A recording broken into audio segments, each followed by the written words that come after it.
Kembali lagi di kisah Abu Nawas. Jangan lupa subscribe dan like dengan penuh kisah menariknya. Debat tentang ayam dan telur. Melihat ayam betinanya bertelur, Baginda tersenyum. Beliau lalu memanggil pengawal agar mengumumkan kepada rakyat bahwa kerajaan akan mengadakan sayembara untuk umum. Sayembara itu berupa pertanyaan yang mudah tetapi memerlukan jawaban yang tepat dan masuk akal. Barang siapa yang bisa menjawab pertanyaan itu akan mendapat imbalan yang amat menggiurkan, yakni 1 pundi penuh uang emas. Tetapi bila tidak bisa menjawab, maka hukuman yang menjadi akibatnya. Banyak rakyat yang ingin mengikuti sayembara itu, terutama orang-orang miskin. Beberapa dari mereka sampai meneteskan air liur. Namun mengingat beratnya hukuman yang akan dijatuhkan, maka tak mengherankan bila pesertanya hanya 4 orang. Dan salah satu dari para peserta yang amat sedikit itu adalah Abu Nawas. Aturan main sayembara itu ada 2. Pertama, jawaban harus masuk akal. Kedua, peserta harus mampu menjawab sanggahan dari Baginda sendiri. Pada hari yang telah ditetapkan, para peserta sudah siap di depan panggung. Baginda duduk di atas panggung. Beliau memanggil peserta pertama. Peserta pertama maju dengan tubuh gemetar.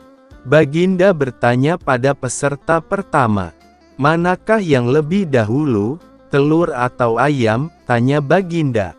"Telur," jawab peserta pertama. "Apa alasannya?" tanya Baginda. "Bila ayam lebih dahulu itu tidak mungkin, karena semua ayam asalnya dari telur," kata peserta pertama menjelaskan. "Kalau begitu siapa yang mengerami telur itu?" tanya Baginda lagi. Peserta pertama pucat pasi, wajahnya putih seperti kertas, tidak bisa menjawab, dan tanpa ampun ia dimasukkan ke dalam penjara. Kemudian peserta kedua maju. Dia lalu berkata kepada Baginda, "Paduka yang mulia, sebenarnya telur dan ayam itu tercipta dalam waktu yang bersamaan," kata peserta kedua. "Bagaimana bisa bersamaan?" tanya Baginda. "Bila ayam lebih dahulu itu tidak mungkin, karena ayam berasal dari telur. Dan bila telur lebih dahulu itu juga tidak mungkin, karena telur tidak bisa menetas tanpa dierani," kata peserta kedua dengan mantap. "Bukankah ayam betina bisa bertelur tanpa ayam jantan?" sanggah Baginda memojokkan. Peserta kedua pun bingung dan tidak bisa menjawab, pun dijebloskan ke dalam penjara. Lalu giliran peserta ketiga. Dia berkata kepada Baginda Raja, "Tuanku yang mulia, sebenarnya ayam tercipta lebih dahulu daripada telur," kata peserta ketiga. "Sebutkan alasanmu," kata Baginda. "Menurut hamba, yang pertama tercipta adalah ayam betina," kata peserta ketiga meyakinkan. "Lalu bagaimana ayam betina bisa beranak pinak seperti sekarang sedangkan ayam jantan tidak ada?" kata Baginda memancing. "Ayam betina bisa bertelur tanpa ayam jantan. Telur itu dirami sendiri lalu menetas dan menurunkan anak ayam jantan, kemudian menjadi ayam jantan dewasa dan mengawini induknya sendiri." Peserta ketiga berusaha menjelaskan, "Bagaimana jika ayam betina mati sebelum ayam jantan yang sudah dewasa sempat mengawininya?" tanya Baginda.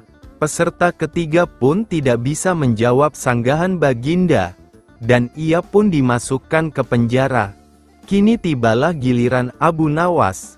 "Yang pasti adalah telur dulu, baru ayam," kata Abu Nawas.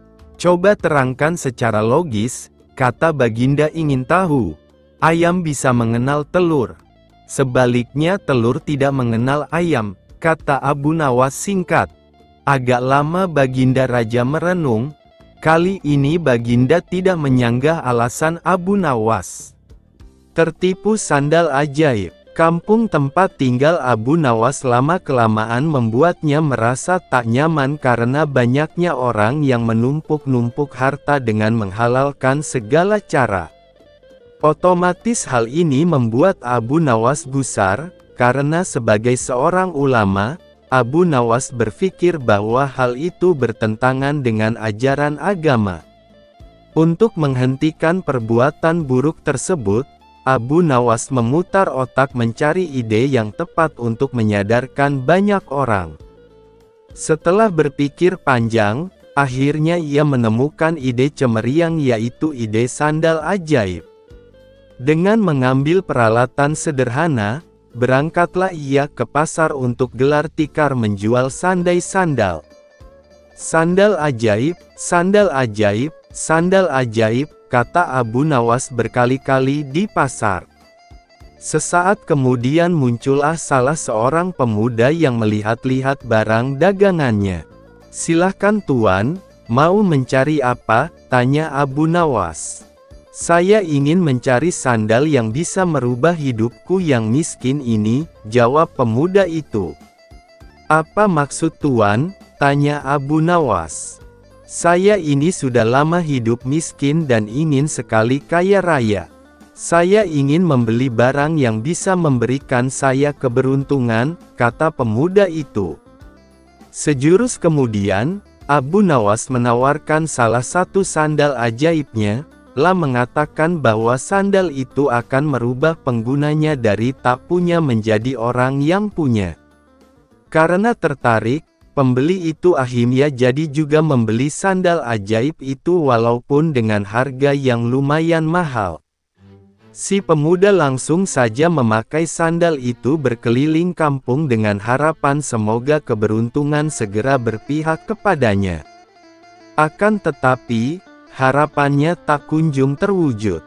Jangankan keberuntungan, si pemuda malah dikira pencuri di kampung tersebut. Untung saja para warga tak sampai menghakiminya.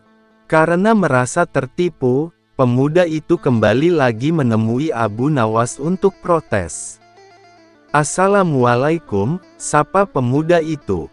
"Waalaikumsalam. Ah, ternyata tuan, bagaimana kabar tuan?" tanya Abu Nawas. "Kabar jelek. Aku sering ditimpa kemalangan gara-gara sandal ini. Padahal dulu engkau mengatakan kalau sandal ini bisa mendatangkan keberuntungan, bisa menjadi kaya dan terkenal. Tapi mana buktinya?" protes si pembeli. "Seingat saya tidak pernah mengatakan seperti itu tuan," sanggah Abu Nawas. "Saya hanya mengatakan bahwa bila tuan pada mulanya orang yang tidak punya, maka dengan membeli sandal ini tuan akan menjadi orang yang punya. Buktinya sekarang tuan sudah memiliki sandal ajaib ini," lanjut Abu Nawas. Begitu mendengar penuturan Abu Nawas, pemuda itu hanya bisa diam. Ia menyadari bahwa dirinya sedang salah tafsir. "Lalu mengapa engkau mengatakan bahwa sandal ini ajaib?" tanya si pemuda. "Karena merek sandal ini adalah ajaib, sandal ajaib," jawab Abu Nawas.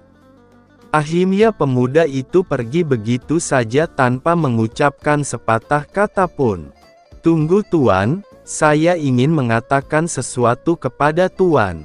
Mungkin saja akan ada manfaatnya," kata Abu Nawas. "Jangan percaya kepada barang ajaib, karena percaya pada sesuatu selain Tuhan bisa membuat kita syirik dan akan mendapatkan kesusahan di dunia dan akhirat kelak. Buktinya sebagaimana yang Tuan alami ini.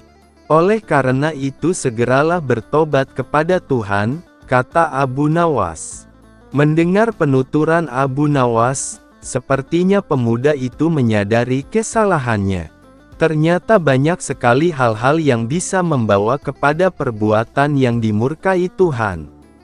Mulai saat itulah ia bertobat kepada Tuhan, memindahkan istana raja, Baginda Raja baru saja membaca kitab tentang kehebatan Raja Sulaiman yang mampu memerintahkan para jin untuk memindahkan singgasana Ratu Bilqis di dekat istananya. Baginda tiba-tiba merasa tertarik. Hatinya mulai tergelitik untuk melakukan hal yang sama. Mendadak beliau ingin istananya dipindahkan ke atas gunung agar bisa lebih leluasa menikmati pemandangan di sekitar. Dan bukankah hal itu tidak mustahil bisa dilakukan karena ada Abu Nawas yang amat cerdik di negerinya?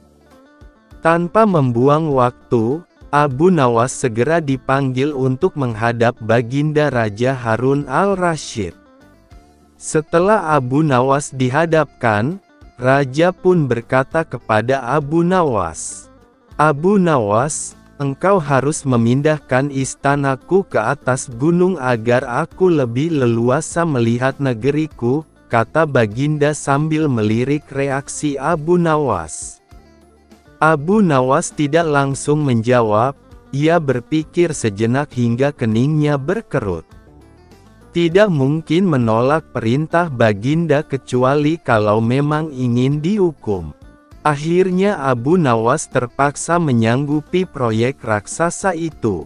Ada satu lagi permintaan dari Baginda, yakni pekerjaan itu harus diselesaikan hanya dalam waktu sebulan.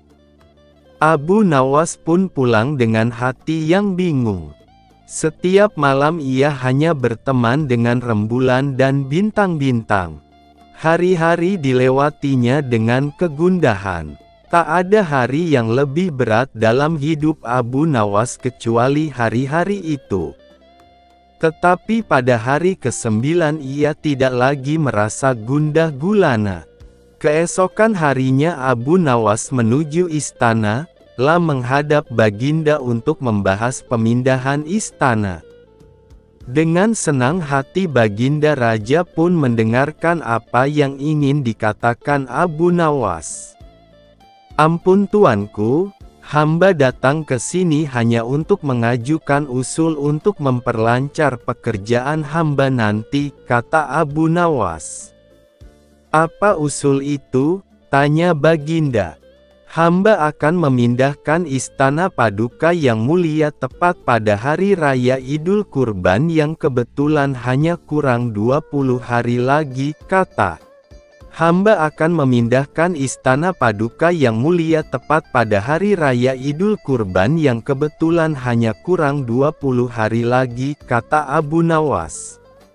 "Kalau hanya itu usulmu, baiklah," kata Baginda. "Satu lagi Baginda," Abu Nawas menambahkan. "Apa lagi?" tanya Baginda. "Hamba mohon Baginda menyembelih 10 ekor sapi yang gemuk untuk dibagikan langsung kepada para fakir miskin," kata Abu Nawas. "Usulmu ku terima," jawab Baginda menyetujui. Abu Nawas pun pulang dengan perasaan riang gembira. Kini tidak ada lagi yang perlu dikhawatirkan. Toh nanti bila waktunya sudah tiba, ia pasti akan dengan mudah memindahkan istana Baginda Raja. Jangankan hanya memindahkan ke puncak gunung, ke dasar samudera pun Abu Nawas sanggup. Desas-desus mulai tersebar ke seluruh pelosok negeri. Hampir semua orang harap-harap cemas. Tetapi sebagian besar rakyat merasa yakin atas kemampuan Abu Nawas. Karena selama ini Abu Nawas belum pernah gagal melaksanakan tugas-tugas aneh yang dibebankan di atas pundaknya. Namun ada juga beberapa orang yang meragukan keberhasilan Abu Nawas kali ini. Saat-saat yang dinanti-nantikan pun tiba. Rakyat berbondong-bondong menuju lapangan untuk melakukan salat hari raya Idul Adha. Dan seusai salat, 10 sapi sumbangan Baginda Raja disembelih lalu dimasak dan kemudian segera dibagikan kepada fakir miskin. Kini giliran Abu Nawas yang harus melaksanakan tugas berat itu. Abu Nawas berjalan menuju istana diikuti oleh rakyat. Sesampainya di depan istana, Abu Nawas bertanya kepada Baginda Raja. "Ampun tuanku yang mulia, apakah istana sudah tidak ada orangnya lagi?" tanya Abu Nawas. "Tidak ada," jawab Baginda Raja singkat. Kemudian Abu Nawas berjalan beberapa langkah mendekati istana, lalu berdiri sambil memandangi istana. Abu Nawas berdiri mematung seolah-olah ada yang ditunggu. Baginda Raja pun akhirnya tidak sabar.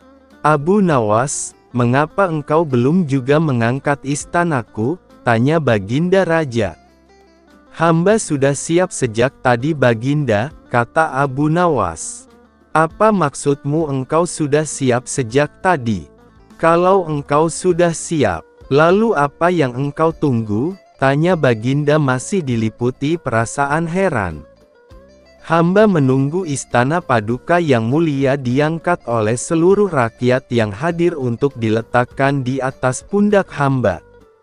Setelah itu hamba tentu akan memindahkan istana Paduka yang mulia ke atas gunung sesuai dengan perintah Paduka," jawab Abu Nawas. Baginda Raja Harun al-Rasyid terpana. Beliau tidak menyangka Abu Nawas masih bisa terhindar dari hukumannya. Istana raja hancur karena lalat. Pada suatu hari Abu Nawas terlihat murung, hanya tertunduk lesu mendengarkan penuturan istrinya yang mengatakan kalau beberapa pekerja kerajaan atas titah Raja Harun membongkar rumahnya.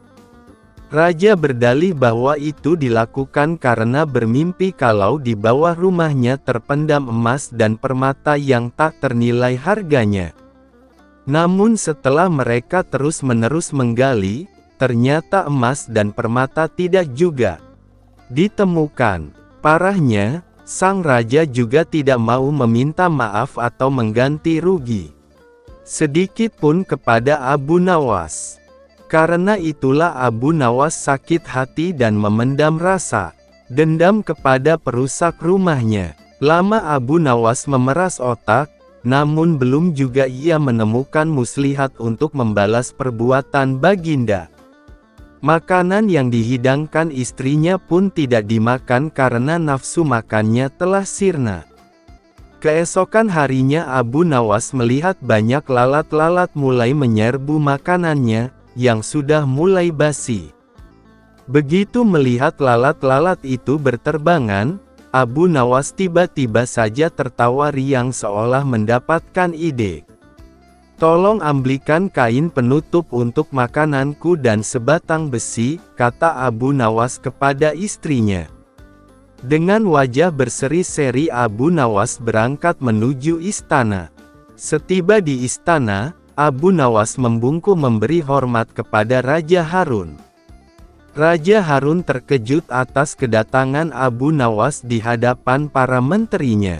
Raja Harun pun mempersilahkan Abu Nawas untuk menghadap. "Ampun tuanku, hamba menghadap tuanku Baginda hanya untuk mengadukan perlakuan tamu-tamu yang tidak diundang. Mereka memasuki rumah hamba tanpa izin dan berani memakan makanan hamba," lapor Abu Nawas. "Siapakah tamu-tamu tak diundang itu wahai Abu Nawas?" tanya Baginda dengan bijaksana. "Lalat-lalat ini tuanku," jawab Abu Nawas sambil membuka penutup piringnya.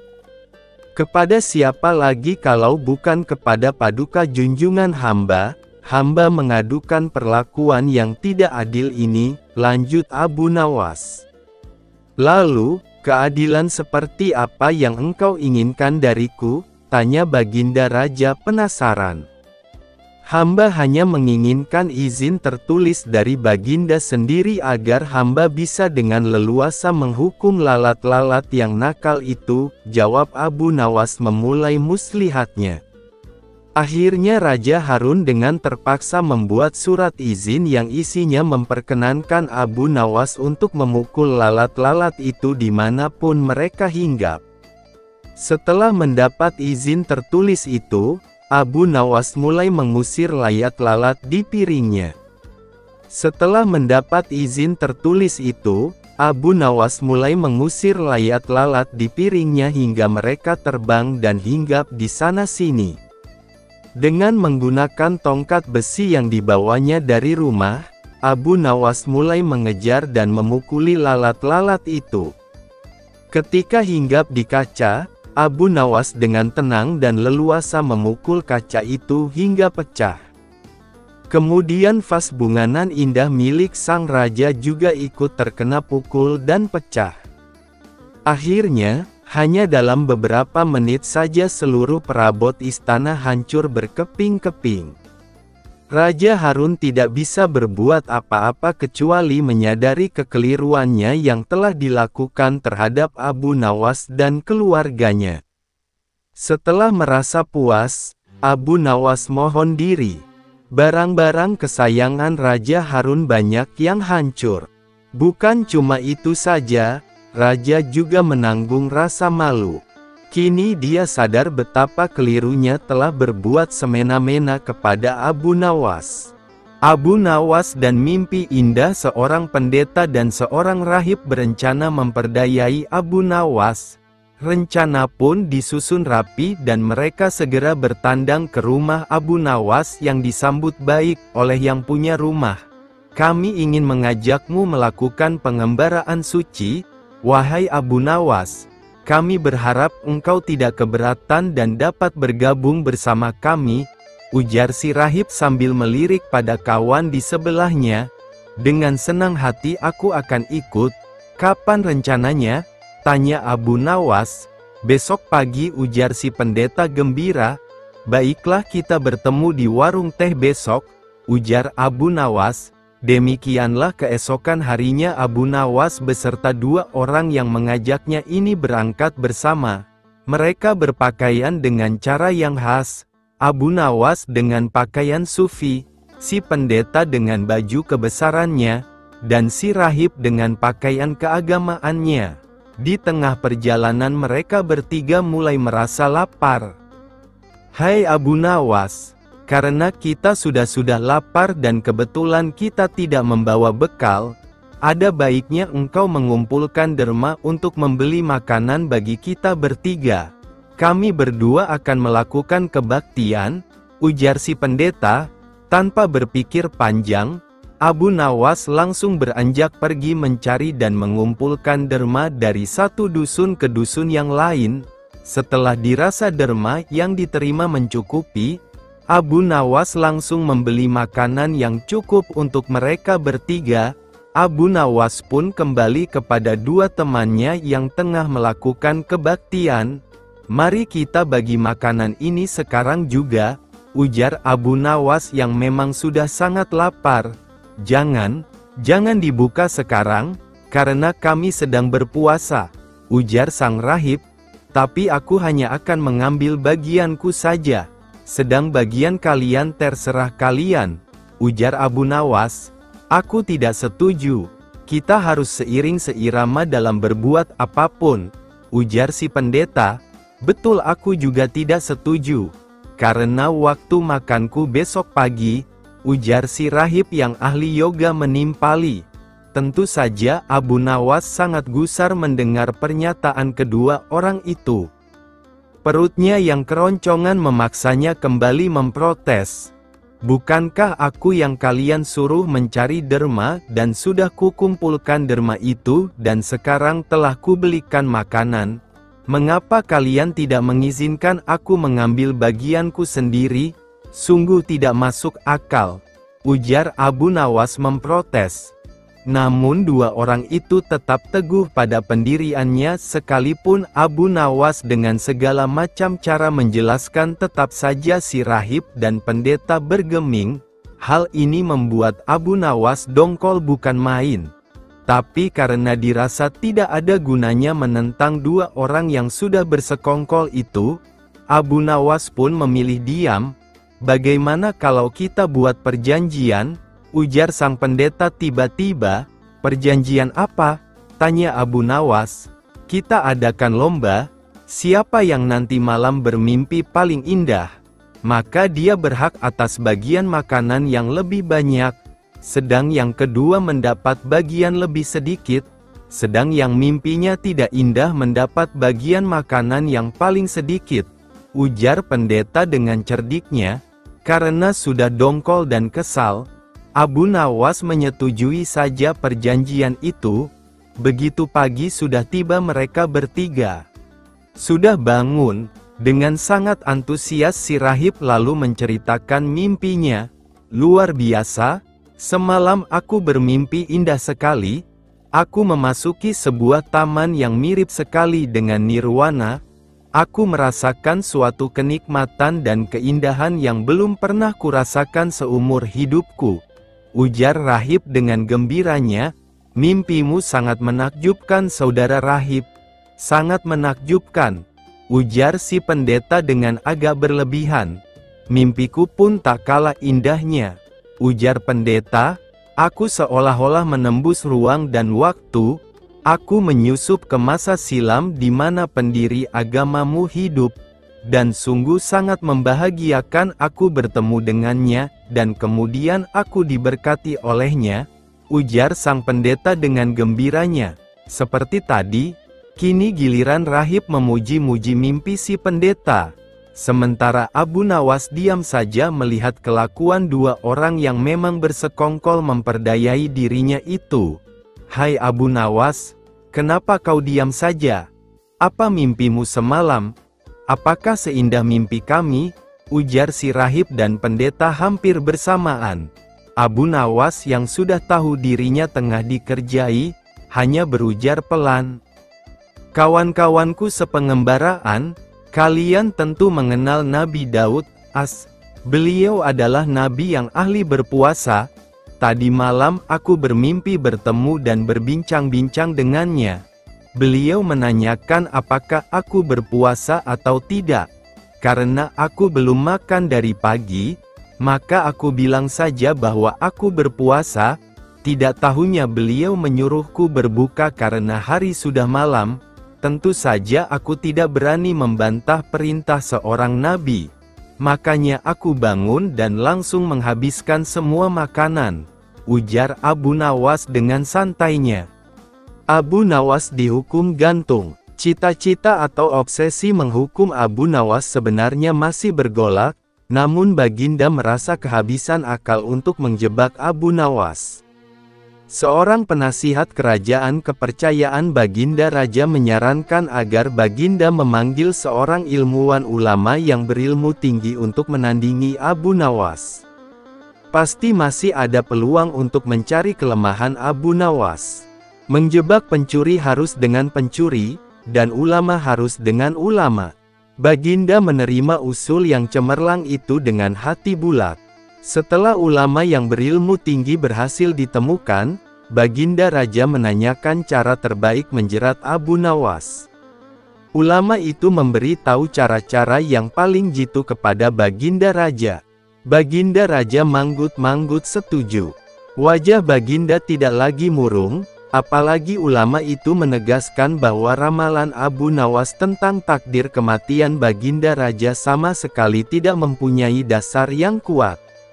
Tiada seorang pun manusia yang tahu kapan dan di bumi mana ia akan mati apalagi tentang ajal orang lain. Ulama andalan Baginda Raja mulai mengadakan persiapan seperlunya untuk memberikan pukulan fatal bagi Abu Nawas. Siasat pun dijalankan sesuai rencana. Abu Nawas terjerembab ke pangkuan siasat sang ulama. Abu Nawas melakukan kesalahan yang bisa menghantarnya ke tiang gantungan atau hukuman pancung. Benarlah peribahasa yang berbunyi, sepandai-pandai tupai melompat pasti suatu saat akan terpeleset. Kini Abu Nawas benar-benar mati kutu. Sebentar lagi ia akan dihukum mati karena jebakan sang ilmuwan ulama tadi. Banyak orang yang merasa simpati atas nasib Abu Nawas, terutama orang-orang miskin dan tertindas yang pernah ditolongnya. Namun derai air mata para pecinta dan pengagum Abu Nawas tak mampu menghentikan hukuman gantung yang akan dijatuhkan. Baginda Raja Harun al-Rasyid benar-benar menikmati kemenangannya. Belum pernah Baginda terlihat seriang sekarang. Keyakinan orang banyak bertambah mantap. Hanya satu orang yang tetap tidak yakin bahwa hidup Abu Nawas akan berakhir setragis itu, yaitu istri Abu Nawas. Bukankah Allah Azza wa Jalla lebih dekat daripada urat leher? Tidak ada yang tidak mungkin bagi Allah yang Maha Gagah, dan kematian adalah mutlak urusannya. Semakin dekat hukuman mati bagi Abu Nawas, banyak orang semakin resah. Tetapi bagi Abu Nawas malah sebaliknya. Semakin dekat hukuman bagi dirinya, semakin tenang hatinya, bahkan Abu Nawas nampak setenang air danau di pagi hari. Baginda Raja tahu bahwa ketenangan yang ditampilkan Abu Nawas hanyalah merupakan bagian dari tipu dayanya. Baginda Raja telah bersumpah pada diri sendiri bahwa beliau tidak akan terkecoh untuk kedua kalinya. Sebaliknya Abu Nawas juga yakin, selama nyawa masih melekat maka harapan akan terus menyertainya. Tuhan tidak mungkin menciptakan alam semesta ini tanpa ditaburi harapan-harapan yang menjanjikan, bahkan dalam keadaan bagaimanapun gentingnya. Keyakinan seperti inilah yang tidak dimiliki oleh Baginda Raja dan ulama itu. Seketika suasana menjadi hening, sewaktu Baginda Raja memberi sambutan singkat tentang akan dilaksanakannya hukuman mati atas diri terpidana mati Abu Nawas. Kemudian tanpa memperpanjang waktu lagi, Baginda Raja menanyakan permintaan terakhir Abu Nawas. Dan pertanyaan inilah yang paling dinanti-nantikan Abu Nawas. "Adakah permintaan yang terakhir?" tanya sang Baginda. "Ada Paduka yang mulia," jawab Abu Nawas singkat. "Sebutkan," kata Baginda. "Sudilah kiranya hamba diperkenankan memilih hukuman mati yang hamba anggap cocok wahai Baginda yang mulia," pinta Abu Nawas. "Baiklah. Apa itu?" kata Baginda menyetujui permintaan Abu Nawas. "Paduka yang mulia, yang hamba pinta adalah bila pilihan hamba benar, hamba bersedia dihukum gantung. Tetapi jika pilihan hamba dianggap salah, maka hamba dihukum pancung saja," kata Abu Nawas memohon. "Engkau memang orang yang aneh. Di saat-saat yang genting pun engkau masih sempat bersenda gurau. Tetapi ketahuilah, bagiku segala tipu muslihatmu hari ini tak akan bisa membawamu kemana-mana," kata Baginda sambil tertawa. "Hamba tidak bersenda gurau Paduka yang mulia," kata Abu Nawas bersungguh-sungguh. Baginda terpingkal-pingkal. Belum selesai Baginda Raja tertawa-tawa, Abu Nawas berteriak dengan nyaring. "Hamba minta dihukum gantung," teriak Abu Nawas. Semua yang hadir kaget. Orang banyak belum mengerti mengapa Abu Nawas membuat keputusan begitu. Tetapi kecerdasan otak Baginda Raja menangkap sesuatu yang lain. Sehingga tawa Baginda yang semula berderai-derai mendadak terhenti. Kening Baginda berkenyit mendengar ucapan Abu Nawas. Baginda Raja tidak berani menarik kata-katanya karena disaksikan oleh ribuan rakyatnya. Beliau sudah terlanjur mengabulkan Abu Nawas menentukan hukuman mati yang paling cocok untuk dirinya. Kini kesempatan Abu Nawas membela diri. "Baginda yang mulia, hamba tadi mengatakan bahwa hamba akan dihukum gantung. Kalau pilihan hamba benar maka hamba dihukum gantung. Tetapi di manakah letak kesalahan pilihan hamba sehingga hamba harus dihukum pancung? Padahal hamba telah memilih hukuman gantung," kata Abu Nawas memaksa Baginda Raja dan ulama itu tercengang. Benar-benar luar biasa otak Abu Nawas ini. Rasanya tidak ada lagi manusia pintar selain Abu Nawas di negeri Baghdad ini. "Abu Nawas, aku mengampunimu. Tapi sekarang jawablah pertanyaanku ini. Berapa banyakkah bintang di langit?" kata Baginda. "Oh, gampang sekali tuanku," kata Abu Nawas. "Iya, tapi berapa? 100 juta, 100 miliar, tanya Baginda. "Bukan tuanku, cuma sebanyak pasir di pantai," jawab Abu Nawas. "Kau ini, bagaimana bisa orang menghitung pasir di pantai?" tanya Baginda Raja heran. "Bagaimana pula orang bisa menghitung bintang di langit?" tanya Abu Nawas. Huahahaha, kau memang cerdik, kau adalah pelipur laraku. Abu Nawas, mulai sekarang jangan segan-segan, sering-seringlah datang ke istanaku. Aku ingin selalu mendengar lelucon-leluconmu Fang baru, perintah Baginda Raja. Siap Baginda, kata Abu Nawas. Lalu Baginda memerintahkan bendahara kerajaan memberikan sekantong uang kepada manusia terlucu di negerinya itu. Pekerja negeri tetangga. Abu Nawas sangat tidak setuju dengan kebijakan Baginda Raja yang mempermudah masuknya pekerja dari negeri tetangga. Untuk menyatakan langsung ketidaksetujuannya itu tidak mungkin karena salah-salah bicara dia bisa kena rajam. Maka dicarilah akal oleh Abu Nawas agar Baginda Raja tidak marah. Abu Nawas menghadap dan memberikan laporan kepada Baginda Raja. Abu Nawas, wahai Baginda Raja yang saya muliakan. Tempo hari saya berkeliling ke ujung-ujung negeri kerajaan ini. Seminggu lamanya saya menyaksikan hal yang sangat berbeda. Ada benda ajaib yang menurut saya belum pernah Baginda Raja lihat seumur hidup. Baginda Raja, benda apakah gerangan yang kau lihat itu wahai Abu Nawas?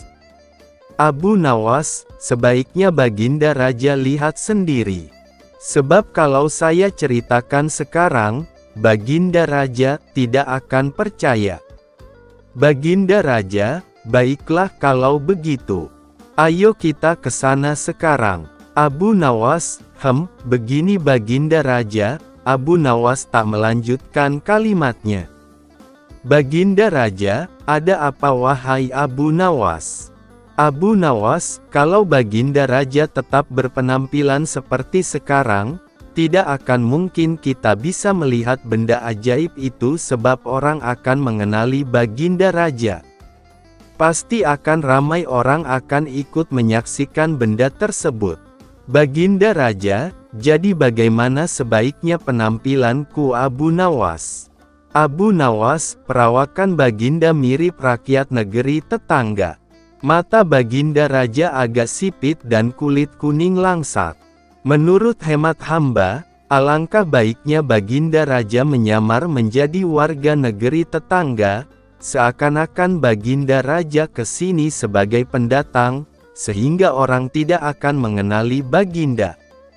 Tanpa pikir panjang Baginda Raja mengikuti saran Abu Nawas dan langsung mengubah penampilannya seperti warga negeri tetangga. Mungkin lebih tepatnya disebut pekerja negeri tetangga.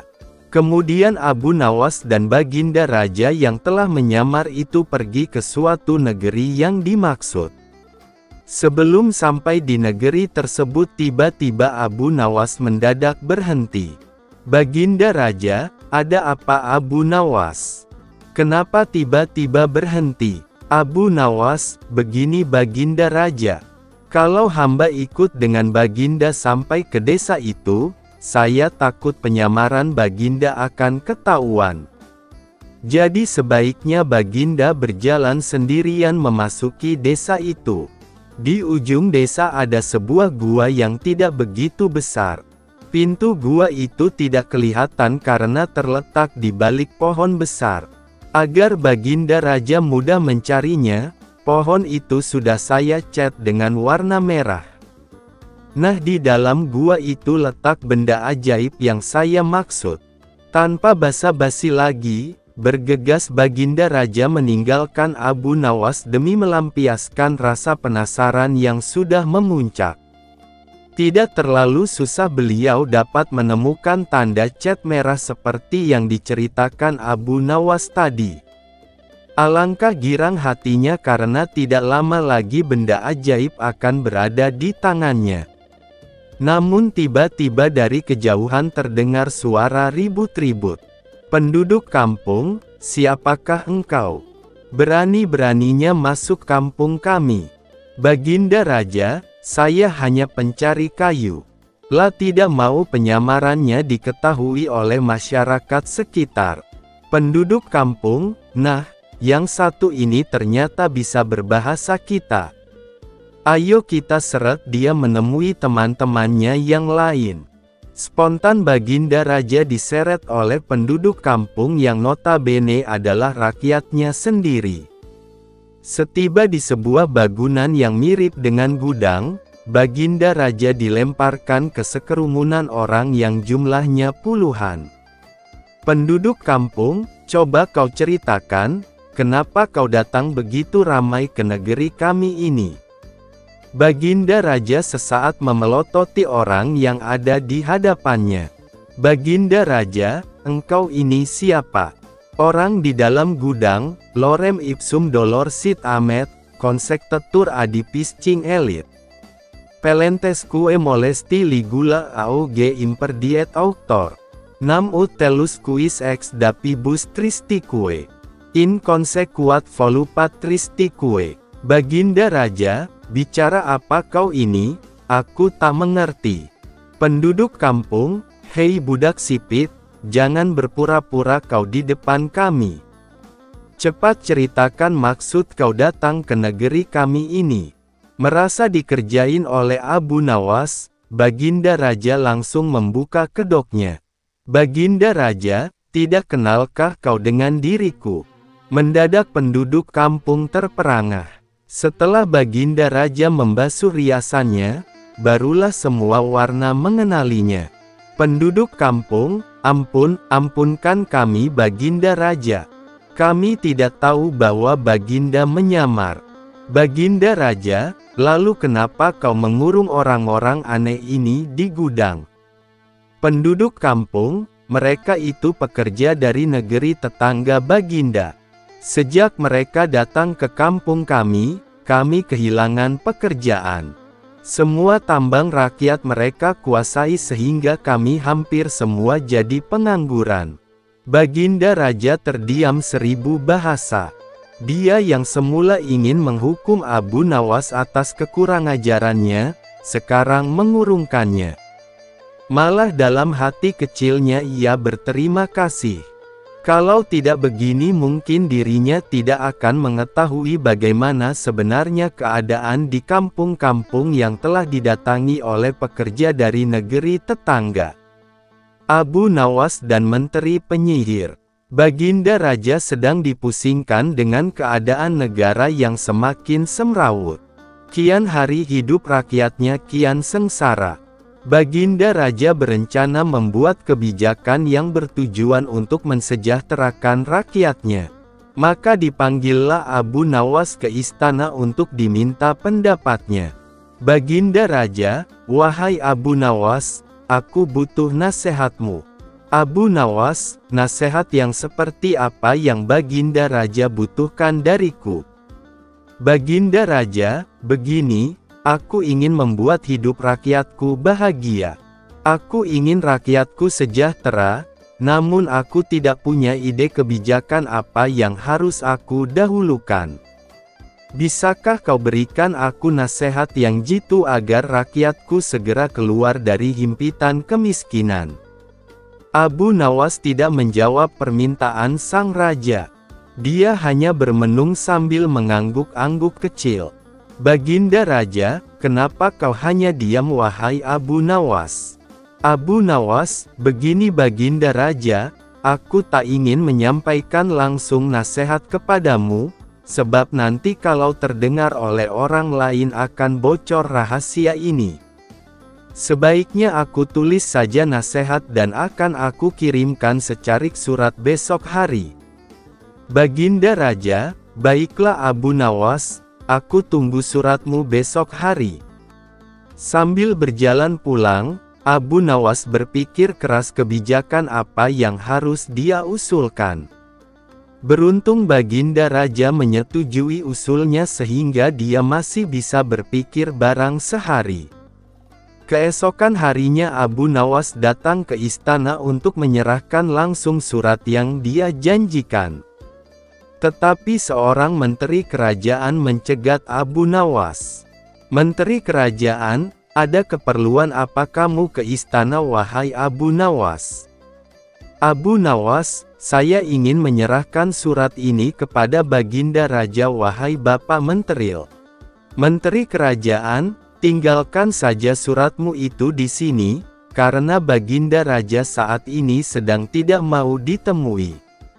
Menteri kerajaan ini berusaha menghalangi niat Abu Nawas untuk menemui Baginda Raja, sebab beredar kabar Abu Nawas ingin memberi nasihat kepada sang raja. Menteri ini sudah terkenal ingin menggulingkan Baginda Raja.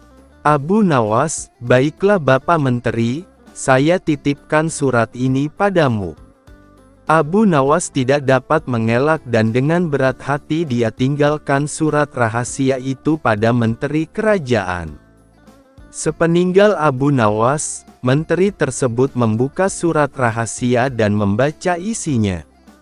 Alangkah senangnya hati menteri kerajaan mengetahui isi surat tersebut. Bergegas menteri tersebut menukar isi surat itu dan memberikannya kepada Baginda Raja. Baginda Raja menerima surat dari Abu Nawas melalui menterinya. Setelah dibaca, maka beliau langsung mengikuti nasihat Abu Nawas dengan menaikkan harga BBM. Surat itu menilaskan bahwa dengan menarik subsidi BBM maka pendapatan kerajaan akan bertambah, dan raja bisa memberikan kelebihan uang tersebut untuk kesejahteraan rakyat. Baru sehari kebijakan menaikkan BBM diluncurkan, mendadak terjadi protes di seantero negeri.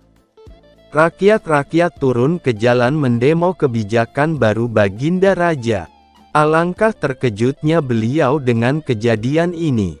Tanpa pikir panjang Baginda Raja menemui Abu Nawas di rumahnya. Baginda Raja, apa maksudmu dengan memberi nasihat untuk menaikkan harga BBM wahai Abu Nawas? Kau lihat apa akibatnya sekarang, seluruh rakyatku marah dengan kebijakan ini. Sejenak Abu Nawas berpikir, sebab ia telah dikhianati oleh menteri kerajaan. Abu Nawas, begini Baginda Raja, di kerajaanmu itu sekarang ada penyihir. Kemarin aku memberikan nasihat untuk menggratiskan biaya pendidikan agar rakyatmu bisa pintar. Jika pendidikan gratis, otomatis rakyat akan berbondong-bondong ingin sekolah wahai Baginda Raja.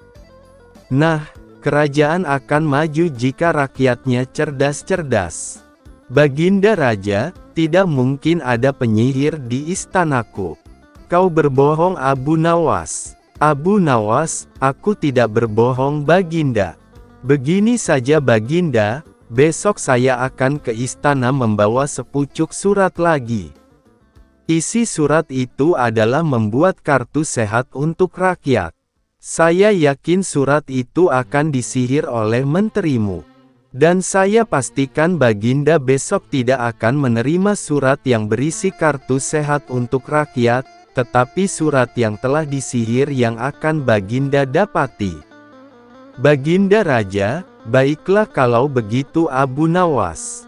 Tapi ingat jika kau berbohong, terima hukuman yang setimpal, yakni hukum diludahi rakyatku selama seminggu.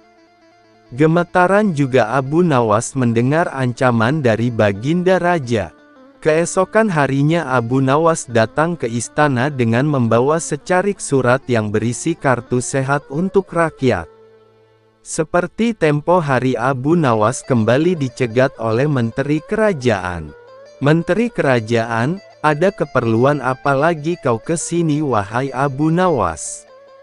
Abu Nawas, tempo hari aku salah berikan surat wahai Bapak Menteri. Surat yang sebenarnya itu adalah yang ini. Surat kemarin itu berisi tentang kebijakan yang menggratiskan pendidikan.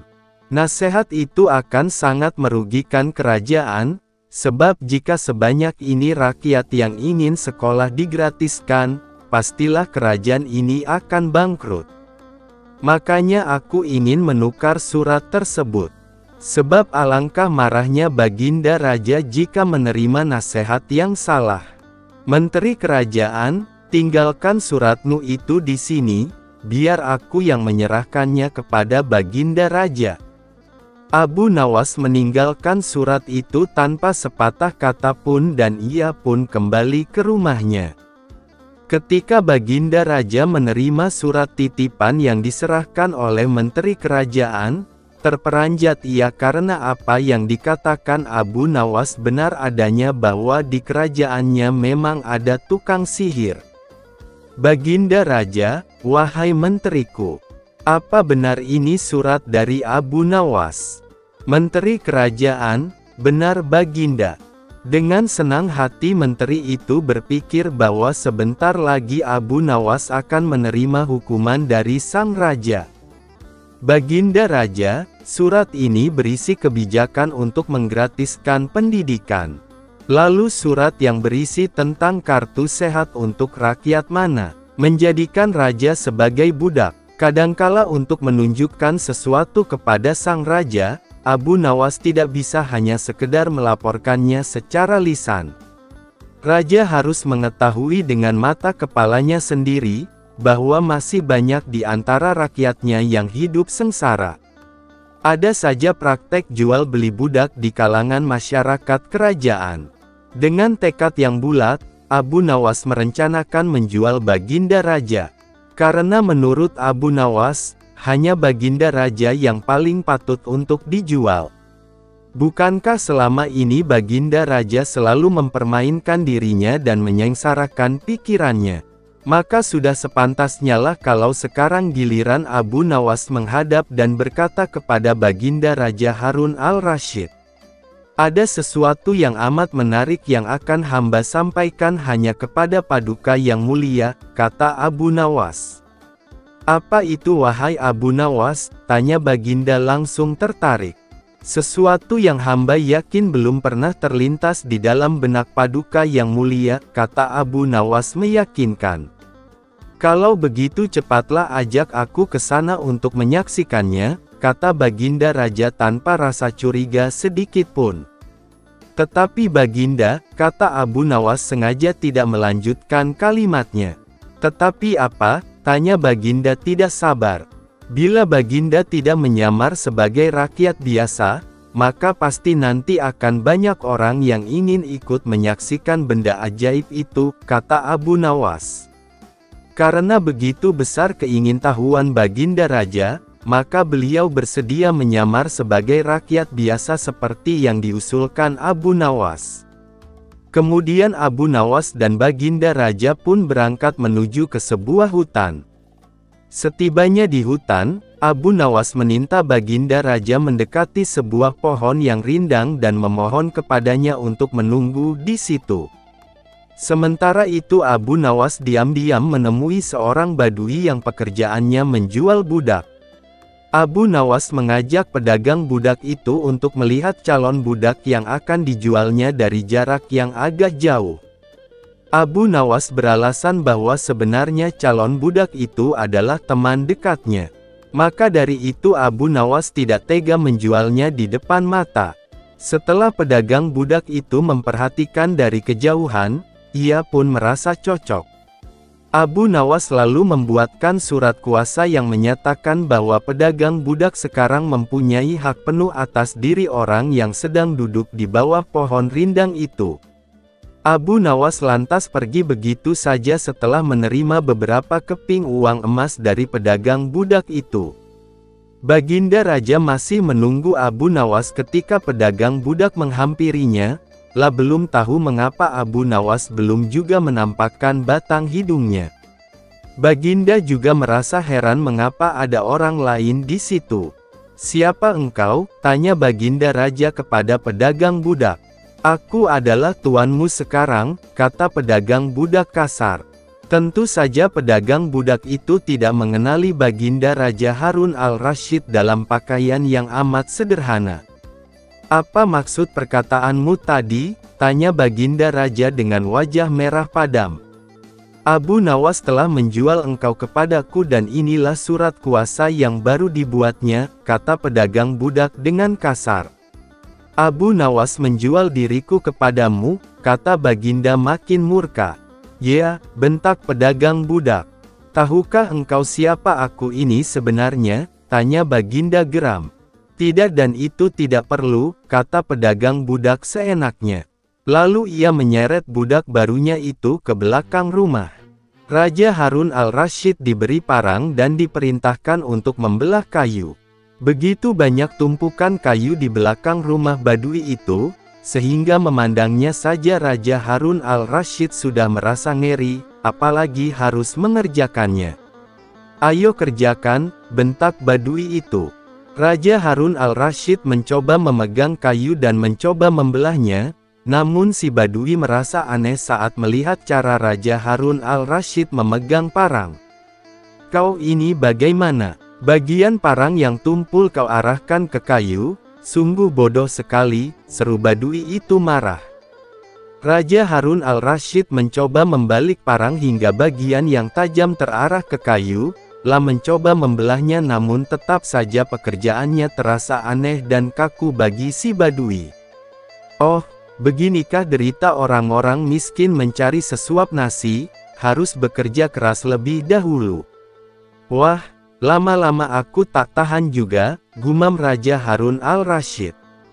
Si Badui menatap Raja Harun al-Rasyid dengan pandangan heran dan lama-lama menjadi marah, merasa rugi barusan membeli budak yang bodoh. "Hai Badui, cukup, aku tak tahan lagi," kata sang raja. "Kurang ajar, kau budakku dan harus patuh kepadaku," kata Badui itu sembari memukul Baginda. Tentu saja raja yang tak pernah disentuh orang, ia menjerit keras saat dipukul kayu. "Hai Badui, aku adalah rajamu, Raja Harun al-Rasyid," kata Baginda sambil menunjukkan tanda kerajaannya. Pedagang budak itu kaget dan mulai mengenali Baginda Raja, pun langsung menjatuhkan diri sembari menyembah Baginda Raja. Baginda Raja mengampuni pedagang budak itu karena ia memang tidak tahu.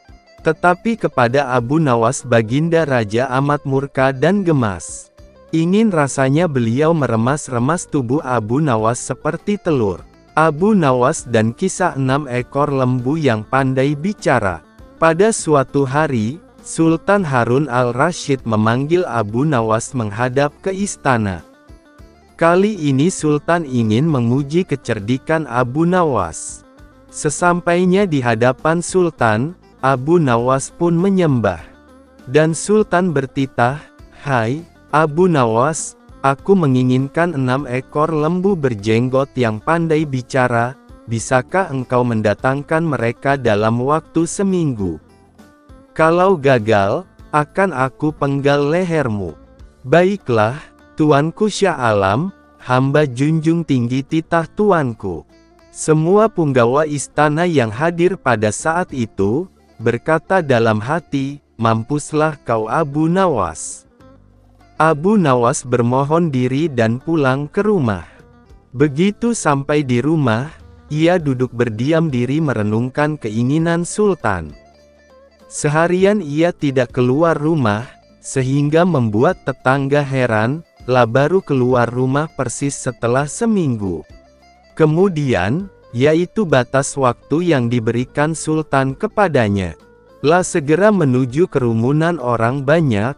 Lalu ujarnya, "Hai orang-orang muda, hari ini hari apa?" Orang-orang yang menjawab benar akan dia lepaskan, tetapi orang-orang yang menjawab salah, akan ia tahan. Dan ternyata, tidak ada seorang pun yang menjawab dengan benar. Tak ayal, Abu Nawas pun marah-marah kepada mereka, "Begitu saja kok tidak bisa menjawab? Kalau begitu, mari kita menghadap Sultan Harun al-Rasyid, untuk mencari tahu kebenaran yang sesungguhnya." Keesokan harinya, balairung istana Baghdad dipenuhi warga masyarakat yang ingin tahu kesanggupan Abu Nawas membawa 6 ekor lembu berjenggot. Sampai di depan Sultan Harun al-Rasyid, ia pun menghaturkan sembah dan duduk dengan hikmat. Lalu, Sultan berkata, "Hai Abu Nawas, mana lembu berjenggot yang pandai bicara itu?" Tanpa banyak bicara, Abu Nawas pun menunjuk ke 6 orang yang dibawanya itu, "Inilah mereka, Tuanku Syah Alam." "Hai, Abu Nawas, apa yang kau tunjukkan kepadaku itu? Ya, Tuanku Syah Alam, tanyalah pada mereka hari apa sekarang, jawab Abu Nawas.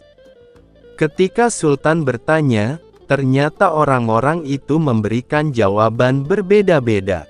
Maka berujarlah Abu Nawas, jika mereka manusia, tentunya tahu hari ini hari apa. Apalagi jika tuanku menanyakan hari yang lain, akan tambah pusinglah mereka. Manusia atau hewankah mereka ini? Inilah lembu berjenggot yang pandai bicara itu, tuanku.